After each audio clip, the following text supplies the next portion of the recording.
Robinson Ekspeditionen. Robinson Ekspeditionen is a popular Danish reality television program debuting in 1998.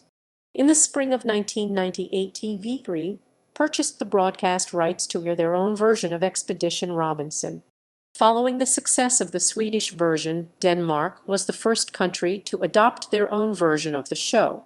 The show has proven to be a ratings success since its premiere in 1998.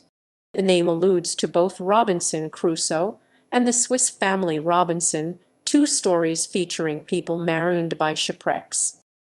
Format. The Robinson format was developed by Planet 24, a United Kingdom TV production company owned by Charlie Parsons and Bob Geldof.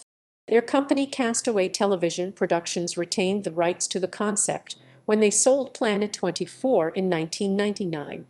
Mark Burnett later licensed the format to create the U.S. show Survivor in 2000.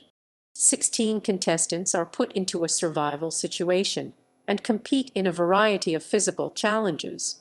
Early in each season, 2 teams compete, but later on the teams are merged and the competitions become individual. At the end of each show, 1 contestant is eliminated from the show by the others in a secret island council ballot. Seasons.